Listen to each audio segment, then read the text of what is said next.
পৰিৱৰ্তিত নহ'ল মানে ষষ্ঠী বিভক্তি ৰ আখৰটা বাঢ়ি গ'ল ইন্দ্ৰৰ শত্ৰু তেওঁ নিজে গতিকে তেওঁৰ যজ্ঞৰ পৰা উৎপত্তি হোৱা বিদ্যাসুৰে ইন্দ্ৰক মৰা পৰিৱৰ্তে ইন্দ্ৰৰ হাতত সেইকাৰণে আমাৰ গুৰুজনে ভাগৱতত কৈছে কলিৰৰ লোকৰ মতি মলিন সবাৰ আন একো ধৰ্মতো নাহিকে অধিকাৰ আমাৰ বলমতী মানুহে ঋষি মুনি সকলে দেৱবাসা সুন্দৰভাৱে ফুটাব পৰা নাই আমাৰ কলিৰ বলমতী মানুহে নোৱাৰে সেইকাৰণে আমাক সহজ সৰল সাৰ্বজনীন ভগৱন্তৰ নাম যে হৰিনাম কীৰ্তনত নাহিকে নিয়ম একো এতেকে ধৰ্ম মাজে সাৰ আপোনালোকে নামঘৰলৈ ডেকা ল'ৰা গাভৰু ছোৱালী বোৱাৰী জীয়াৰী মতা মানুহ মাইকী মানুহ সকলোকে আনি ভাগৱত পঢ়িবলৈ ভাগৱত শুনিবলৈ সুবিধা দিব লাগে ডেকা ল'ৰা বুলি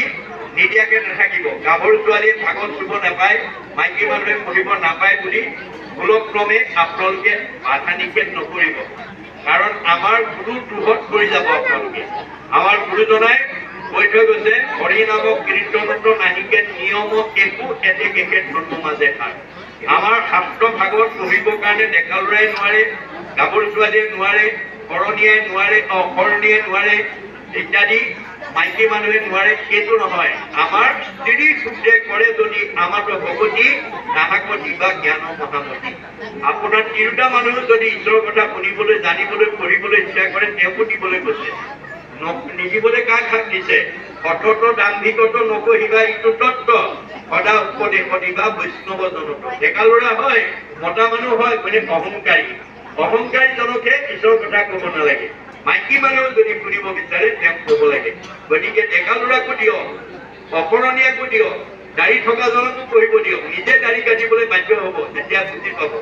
নিজে শৰণ ল'বগৈ যেতিয়া বুজি পাব সেই সুবিধাটো আমি দিব লাগিব আমি সেই সুবিধাটো দিব লাগিব মহাপুৰুষৰ দৰ্শন মতে আমি সকলোকে ভাগৱত পঢ়িবলৈ দিয়ক এতিয়া এম.এ. মাষ্টাৰ ডিগ্ৰী অসমীয়াত লোৱা ছাত্ৰ ছাত্ৰী টেবুলতে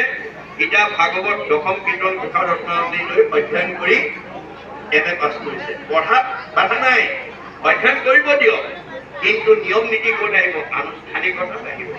আনুষ্ঠানিকতাতহে আমি নিয়মৰ কথা আছে অধ্যয়নত নাই সেইকাৰণে আমাৰ স্ত্ৰী বাল্য বৃদ্ধ সমস্তৰে অধিকাৰ বুলি কৈছে চণ্ডালকো কৰে নামে দেশনে উদ্ধাৰ নিজ মানুহেও যদি ঈশ্বৰৰ নাম লয় তেওঁ উদ্ধাৰ হৈ যাব পাৰিব কলিৰ সন্ধ্যাত মই পঢ়িলো পিতৃত তুমি মহা বৈষ্ণৱত কৰিলো বিদিত গতিকে মই কলিৰ সন্ধ্যা অৰ্থাৎ দাপৰৰ শেষ কলিৰ আৰম্ভণি এইটো সন্ধ্যা বা সংক্ৰান্তি বুলি কয় গতিকে এই সময়ত মই পিতৃৰ পৰা এইখিনি কথা শুনিছিলো আৰু তোমাক বৈষ্ণৱ জানি মই কথাখিনি তোমাক শুনাইছো প্ৰশ্নৰ উত্তৰ তেওঁ শুনা সাৱধানে কৃষ্ণৰ নামেকে জ্ঞানা পৰম কল্যাণ গতিকে আমাৰ কৃষ্ণ নামৰ বিনে আমাৰ সাংসাৰিক জীৱনৰ পাৰিবাৰিক জীৱন দাম্পত্য জীৱন যুগ্ম জীৱনত শান্তি আনিব নোৱাৰে একমাত্ৰ ভগৱন্তৰ নামেহে আনিব চব থাকিলেও অমংগল আহিব যদি কৃষ্ণৰ নামৰ অভাৱ হয় সুমংগলে অমংগল বুলি কয় জানা কৃষ্ণ বিনে অমংগলে সুমংগল কৃষ্ণৰ কীৰ্তনে আপোনাৰ ঘৰখনত পৰিয়ালত কিবা অসন্ত হৈছে 10জন ভকত মাতি আনি নাম এষাৰ গোৱাওক বা